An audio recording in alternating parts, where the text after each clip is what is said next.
Where is the inflation? That is the question many of us are asking after months of warnings, signs that suggest an incoming wave of economic destruction. Hundreds, possibly thousands of videos, news headlines, and TV segments screamed that the Federal Reserve had printed too much money, and an epic rise in prices was coming as a consequence. Today, I give you an update. The evidence of an inflation inferno spreading everywhere. Yet major media outlets and newspapers around America are completely silent.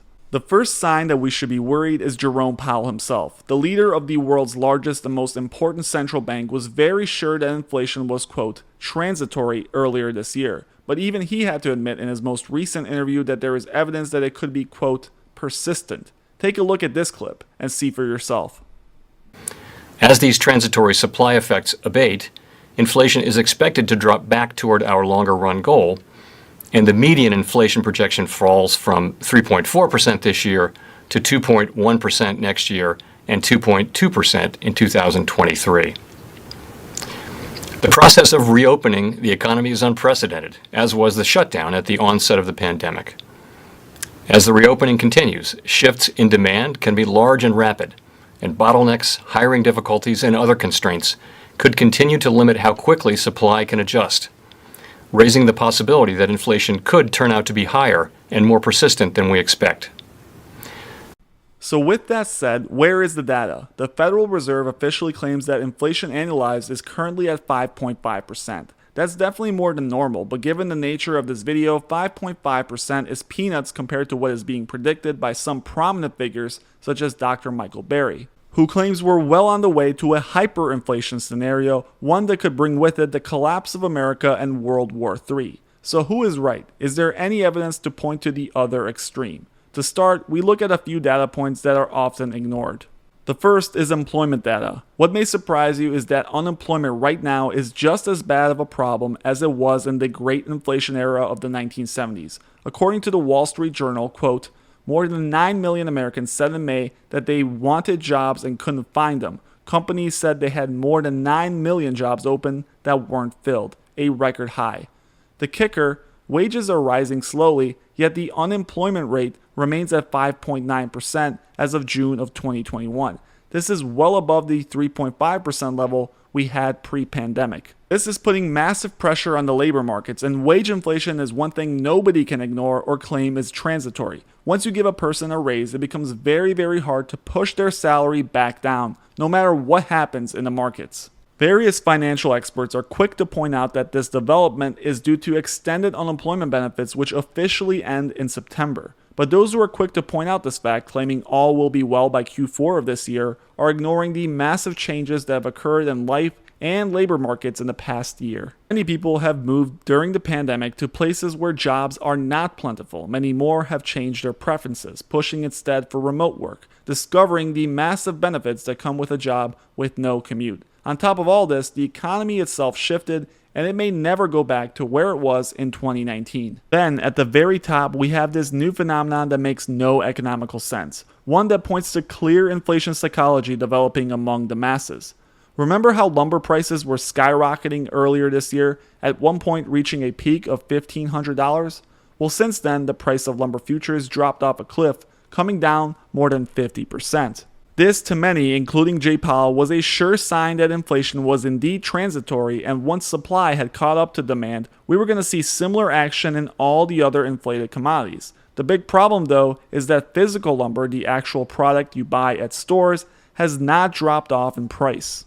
There is a massive gap between the futures market to actual prices. People are willingly paying much higher prices for a large supply. This makes no economical sense. The price is either totally artificial or consumers are anticipating the price will continue to rise up. If we see the same behavior in other markets, things can spiral out of control rather quickly. These pricing patterns are now showing up everywhere. Talk to the people ordering materials for all the big companies in the United States. They're all stocking up to make up for shortfalls, afraid of shortages, and anticipating rapid rises in prices. With everyone now on the same page rushing to build up giant inventories, the effects it can have on prices are serious. You can see all of this come to light in the inventory graphs. Even Jerome Powell acknowledged in his meeting that, quote, "It turns out it's a heck of a lot easier to create demand than it is to bring supply up to snuff." I guess the Fed assumed wrong. Their idea was to inject a lot of demand in the economy, which is successfully completed. But what they didn't anticipate is that long and complex supply chains would keep up.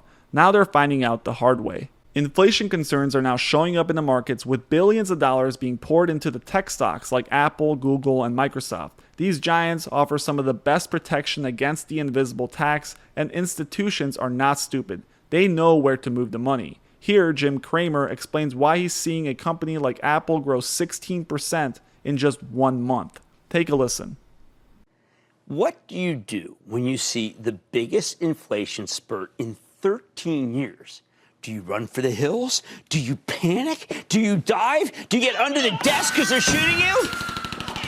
No, simple. Buy. You buy big tech. Think about what happens to Alphabet when there's inflation.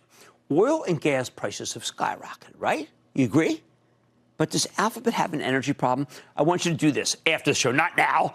Go to the Google search page you visit a dozen times a day. Check out the bottom. No one looks at it. Carbon neutral since 2007. I don't think they have an energy problem. Does Alphabet have a problem with plastic and packaging? So sky high. No way. See, they got an asset-light, brain-heavy business model. How about rising freight costs? Oh, man, they hobbled so many companies are short truck drivers, like all those consumer packaged goods places. Do they have to deal with the port slowdown? Maybe they got some important materials waiting on ships from China. I don't know. Where one of the chief ports has been struck by COVID? Of course not. Alphabet barely ships anything. Are they bothered by the force majeure of the key elements in paint? Now, they don't paint anything. I mean, I've been out there. I mean, a lot of the walls they're not even painted. It's what I call a bonanza of non-inflation. There is a reason why even Dr. Michael Berry, who believes we're headed down an ugly road towards hyperinflation, still makes Apple a large part of his portfolio with significant amounts of call options reported in his last 13F. It's a hedge. Just as inflation rapidly increases the price of goods, it also appreciates the stock market in many ways. You can visualize this clearly with Argentina, a country that has significant amounts of currency devaluation, but yet its stock market is booming. Of course, the real rate of return or the inflation-adjusted returns are likely terrible, but it's still much better than keeping your cash in a savings account and watching it disappear away as purchasing power gets crushed by the greed of the central bank. Thank you guys for watching, and as always, please make sure you hit that subscribe button if you enjoyed.